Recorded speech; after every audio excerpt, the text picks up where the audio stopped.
हाँ जी, नमस्कार। क्या हाल है आप सबके? तो उम्मीद है सब ठीक ठाक होगे। हाँ जी भैया, बात करते हैं आज इंडियन टीम पर, जो 12 साल घर पर न्यूजीलैंड के हाथों टेस्ट सीरीज हार गई और 18 लगातार सीरीज जीतने के बाद में घर पे 2 मैच लगातार हार गई। तो इस सीरीज के अंदर बहुत सारे रिकॉर्ड बने। नई मैनेजमेंट आई हुई थी, नए कोच गौतम गंभीर साहब, उन्होंने टीम की बागडोर संभाली हुई थी। और टेस्ट के अंदर रोहित शर्मा भी अभी नए ही थे, उन्होंने वेस्ट इंडीज, साउथ अफ्रीका, अभी इंग्लैंड और बांग्लादेश के बाद में ये सीरीज की थी, 5 सीरीज। तो उनका भी अच्छी तरीके से टेस्ट नहीं हुआ था कैप्टनसी के हिसाब से। तो इंडियन टीम लास्ट बार महेंद्र सिंह धोनी की कप्तानी में शायद 2012 के अंदर हारी थी घर पर सीरीज इंग्लैंड के हाथों। और उसके बाद में सीरीज तो छोड़ो, लगातार 2 मैच नहीं हारे किसी भी सीरीज के अंदर। विराट कोहली ने कैप्टनसी संभाली उसके बाद में, और विराट का तो बहुत ही अच्छा रिकॉर्ड रहा टेस्ट के अंदर, चाहे इंडिया में हो चाहे बाहर हो। तो उनकी कैप्टनसी के दौर में तो हम ऑस्ट्रेलिया में 2 बार जीते, इंग्लैंड के अंदर उनकी कैप्टनसी में हम आगे थे। वो बाद में उनके कैप्टनसी छोड़ने के बाद जसप्रीत बुमराह कैप्टन बने थे, एक मैच रह गया था कोरोना के कारण, तो वो मैच बाद में इंग्लैंड ने जीता और सीरीज ड्रॉ हो गई थी, लेकिन हारे नहीं थे। फिर भी साउथ अफ्रीका में ये अच्छी परफॉर्मेंस थी हमारी, न्यूजीलैंड के अंदर अच्छी थी। तो विराट की कैप्टनसी में टेस्ट टीम ने तो लगातार टॉप किया, लगातार सालों के अंदर नंबर 1 रही। तो रोहित हारे क्यों? मैनेजमेंट चेंज हुई, राहुल द्रविड़ सर के जाने के बाद में गौतम गंभीर आए। तो जैसे कुछ डिसीजन लिए इन्होंने इन सीरीज के अंदर, पहले मैच में ओवरकास्ट कंडीशन में टॉस जीत के बैटिंग, और बैटिंग लेने के बाद में 3 स्पिनर खिला लिए, पिच को देखने के बाद, मौसम को देखने के बाद। तो इनसे पिच रीड नहीं हुई, और कॉन्फिडेंस के चक्कर में बैटिंग ले ली। इन्होंने सोचा बांग्लादेश को जैसे 2.5 दिन के अंदर हरा दिया, तो चाहे कितनी भी बॉल सीम हो, स्विंग हो, टर्न हो, हम तो रन बना ही देंगे।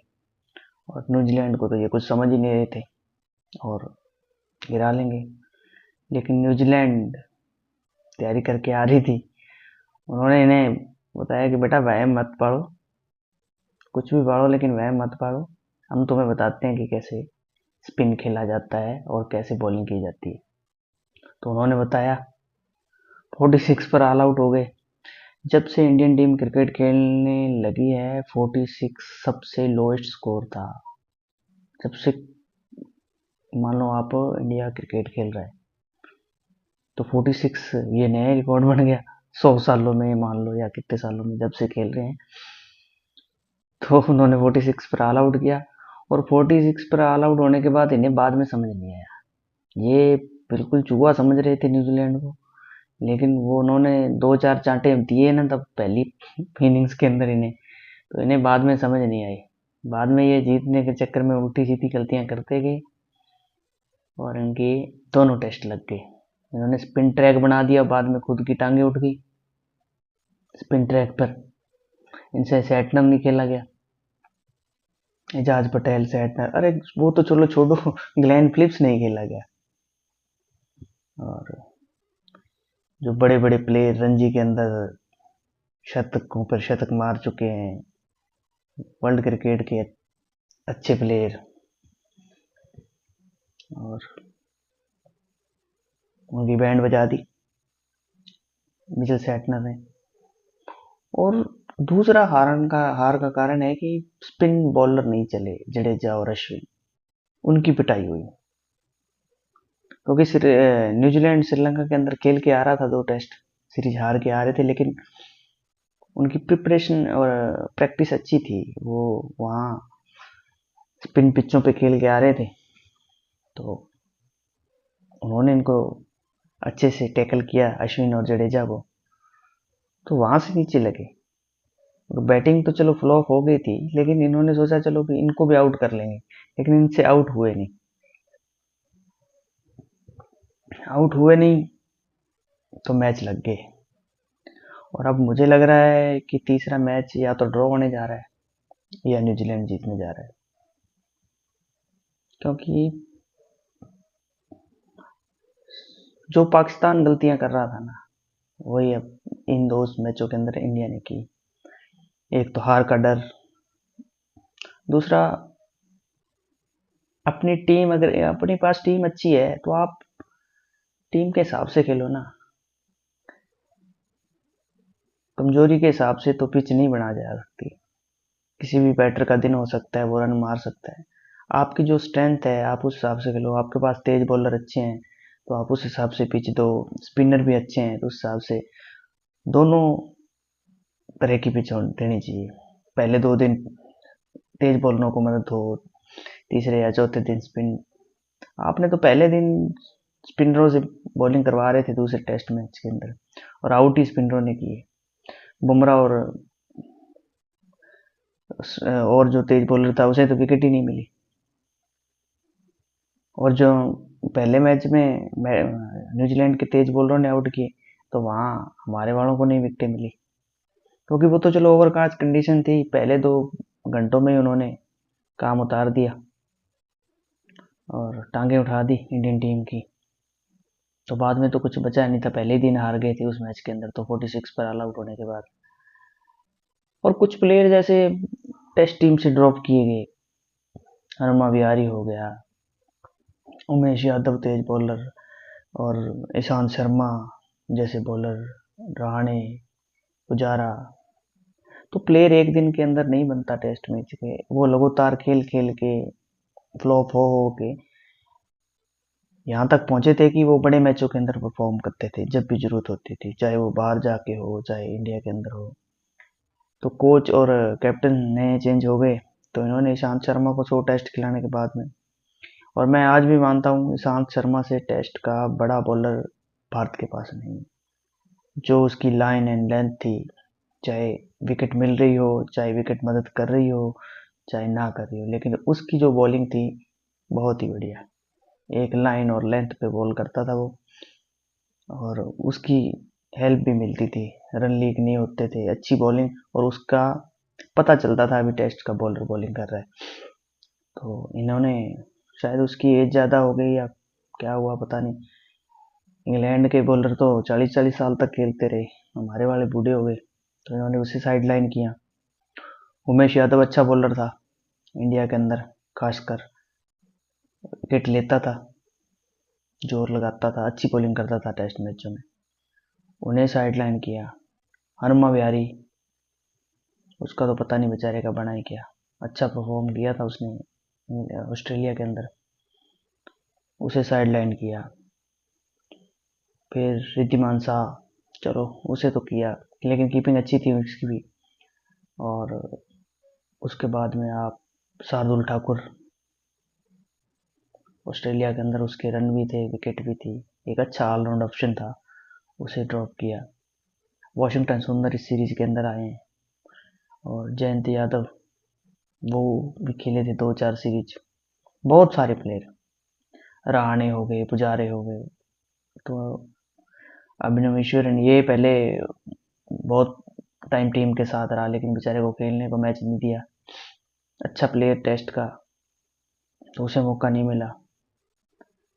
और बहुत सारे प्लेयरों को ड्रॉप किया। तो टेस्ट मैच के अंदर तो बैंड बज गई है। और मुझे ऐसा लग रहा है जैसे गंभीर की कोचिंग से टीम खुश नहीं है, क्योंकि गंभीर एक थोड़े से, आप मान लो, जिद्दी स्वभाव वाले और नियमों के पक्के वो कोच हैं, जो कहते हैं भी यहाँ रुको तो यहाँ रुको, और इतनी दूर भागना तो इतनी दूर भागना, वहां जाके खड़ा हो जाना तो खड़ा हो जाना। और ये चीजें शायद टीम को पसंद नहीं आ रही, सीनियर प्लेयर जो है या कैप्टन है रोहित शर्मा। क्योंकि रोहित शर्मा ने अपनी प्रेस कॉन्फ्रेंस के अंदर आके बोल दिया कि 12 साल में ये तो अलाउड। देखो, हार तो अलाउड नहीं, ये तो उसी वाली बात हो गई, हार्दिक पांड्या वाली, जो वेस्ट इंडीज में सीरीज हारने के बाद कहा था, कभी कभी हार जीत, हार जरूरी होती है, हारना जरूरी होता है। तो ये तो इंटरनेशनल मैच है, हारना तो अलाउड नहीं हो सकता। ये तो बहुत गलत चीज बोल गए हो, क्योंकि इतना पैसा, इतने लोग उम्मीदें लगा के बैठे रहते हैं हमारे जैसे, और आप बोल रहे हो कि कभी कभी तो अलाउ होना चाहिए हारना। तो आप सीधा ही बोल दिया करो ना हमें पहले ही, ये सीरीज तो हम हार रहे हैं भाई, ये हमें अलाउ है, आप मत देखो। या खेलते ही फिर किस लिए हो? जब थक जाओ, जब आपको लगे कि हारना अलाउ हो गए, तो वो सीरीज खेला ही मत करो ना, किसी नए प्लेयर को मौका दे दिया करो। हारना ही है तो वो हार लेंगे। देश की बेइज्जती करवा दी, लोगों की बेइज्जती करवा दी, और आपको बोल रहे हो अलाउ है, ठीक है। तो ये चीज गंभीर सर तो नहीं बोल सकते, क्योंकि गंभीर एक ऐसे प्लेयर जिन्होंने हमेशा रन बनाए मुश्किल वक्त में।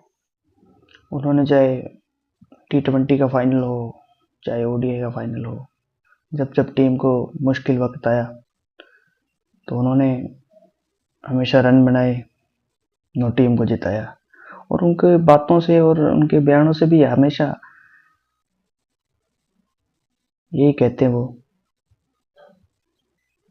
कि इंटरनेशनल मैच चाहे कोई हो, कोई टीम के साथ हो, जीत जीत होती है, हार हार होती है।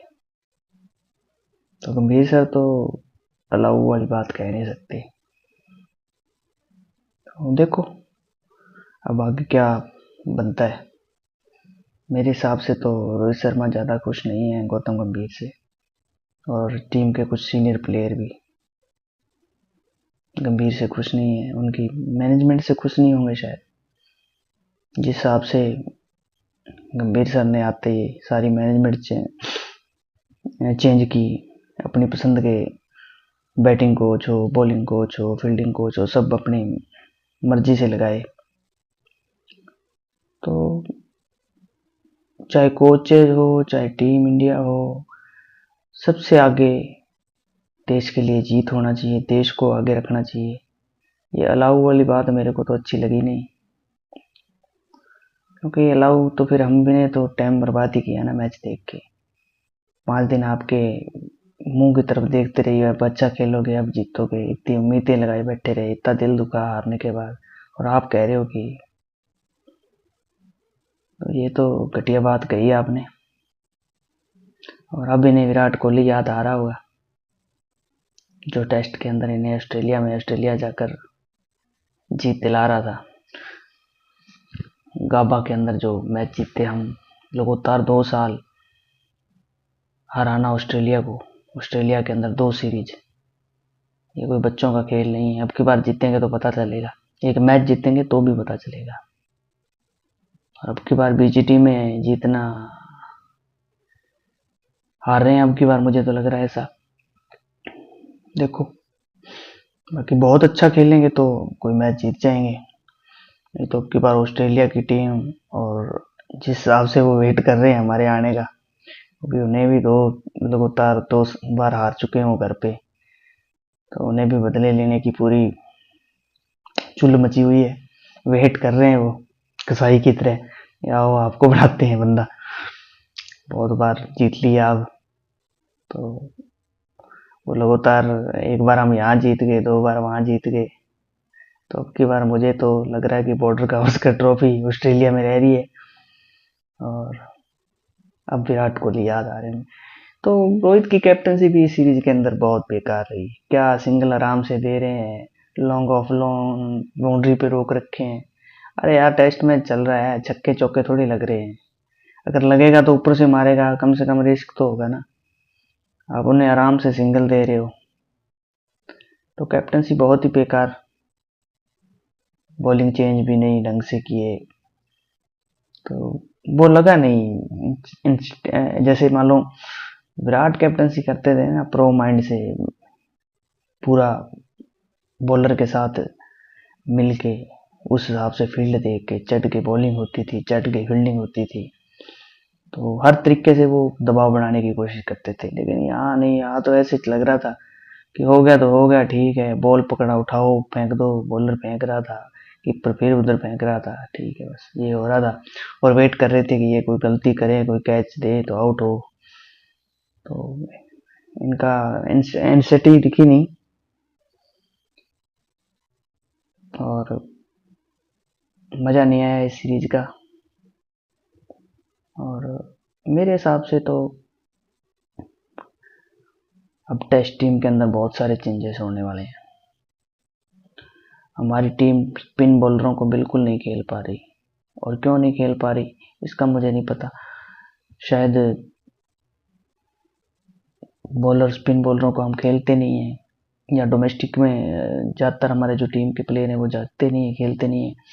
लेकिन डोमेस्टिक जैसे सरफराज है, कुछ प्लेयर खेल रहे थे, उन्होंने क्या किया, वो भी तो नहीं खेल पाए।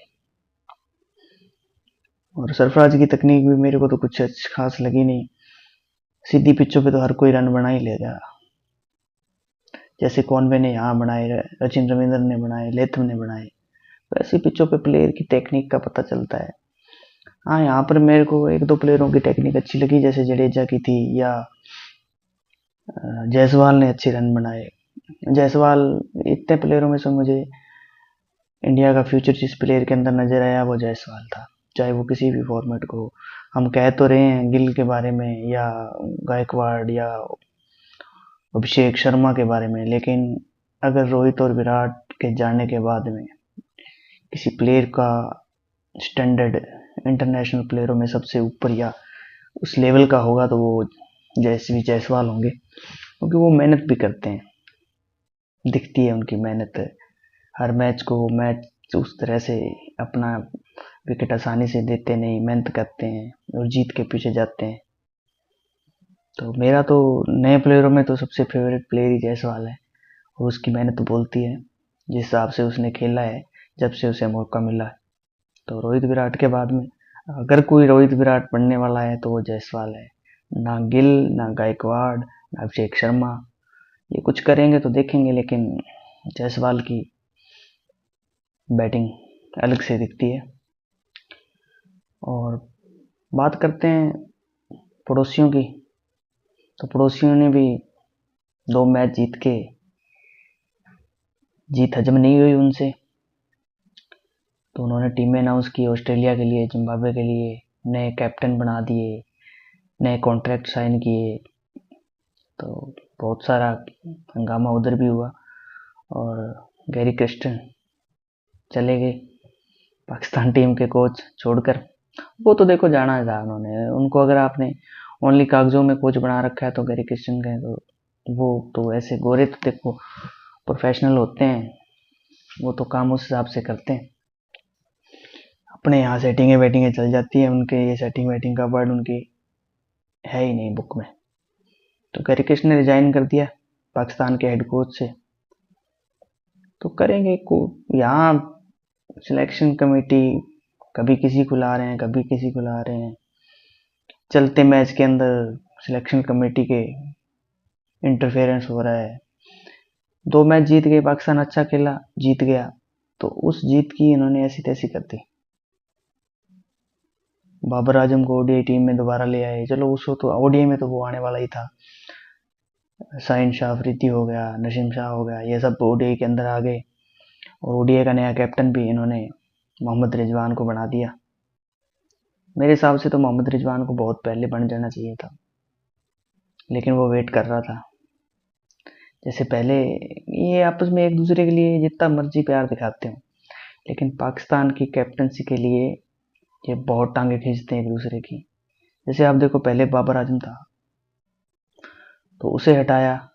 तो उन्होंने शाइन को ऑफर की कि आप कैप्टन बना। शाइन ने खींच ली। और पहले वो शाइन ही ट्वीट करता था, सोचना भी बना है, और जब खुद को मिली तो भाग गई, ले ली। और उसके बाद में जब दोबारा से बाबर को ऑफर हुई कि शाइन को हटा के बाबर को बनाना है, तो बाबर भाई साहब ने खींच ली। फिर उन्हें नहीं दिखा भी चलो सोचना भी बनाया है। तो ये इन चीज़ों को देख के मोहम्मद रिजवान चुपचाप वेट करता रहा। उसने किसी के लिए कुछ नहीं कहा, ना ही हड़बड़ी मचाई। वो आराम से वेट करता रहा। उसे पता था कि जब सब ऑप्शन चले जाएंगे तो मैं ऑटोमेटिक ऑप्शन बन जाऊंगा कैप्टनसी का। और वही हुआ। बाबर बाहर हुआ, शाइन को कैप्टनसी से निकाला, बाहर किया, तो मोहम्मद रिजवान ऑटोमेटिक चॉइस, कोई बचा ही नहीं। तो उसने आराम से कैप्टनसी ले ली। और अब उसको कोई प्लेयर ये भी नहीं कह सकता भी आपने हमसे छीन के इसको कैप्टनसी ले ली, क्योंकि जब रिजवान को कैप्टनसी मिली है तो बाबर भी बाहर था और शाहिन शाह अफरीदी भी बाहर था। तो अच्छी, और बहुत तेज बंदा है रिजवान। तो अब उसे कैप्टन बनाया तो उसने कहा कि मैं अकेला कैप्टन नहीं हूँ, हमारे 15 प्लेयर कैप्टन है, ताकि कल को हारे तो मेरे पे जिम्मेवारी ना आए।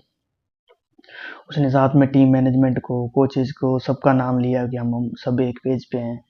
तो कल को पाकिस्तान अगर हारे तो उस अकेले को ब्लेम ना किया जाए। वो पहले ही बता रहा है भी मेरे साथ 15 प्लेयर ये भी होंगे, कोचेज भी होंगे, टीम मैनेजमेंट भी होंगे, मैं अकेले फैसला नहीं लेने वाला, ये सब लेने वाले हैं। तो उसने अपना पल्ला पहले ही झाड़ लिया है। और वाइस कैप्टन बनाया इन्होंने आगा सलमान। वो एक अच्छा प्लेयर है ओडीआई का और टी20 का। उसकी बैटिंग अच्छी है, ओडीआई के अंदर भी, टेस्ट के अंदर भी उसने शानदार प्रदर्शन किया। और टेस्ट का भी अच्छा प्लेयर है, बॉलिंग अच्छी करता है, फील्डर अच्छा है, और देख के लगता है भी एक प्लेयर अच्छा खेल रहा है। तो उसे वाइस कैप्टन बना दिया ओडीआई और टी20 का शायद। तो अभी देखते हैं। मेरे हिसाब से तो ओडीआई का इन्हें साउथ स्किल को बनाना चाहिए था कैप्टन। अच्छा प्लेयर है वो, और अच्छी बैटिंग की भी है उन्होंने पीछे। तो ओडीआई में तो उन्हें साउथ स्किल का तो सिलेक्शन ही नहीं किया इन्होंने। तो ये तो गलत बात है। अच्छा प्लेयर था, एक टेक्निक, अच्छी टेक्निक वाला, लंबा खेलने वाला और लंबा चलने वाला प्लेयर है साउथ स्किल।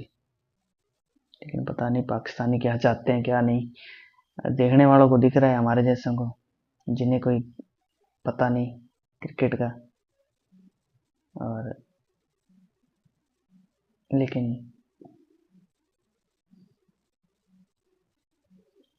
इन्हें नहीं दिख रहा। तो ठीक है दोस्तों, मिलते हैं अगली वीडियो के अंदर। तब तक के लिए थैंक यू और बहुत बहुत धन्यवाद।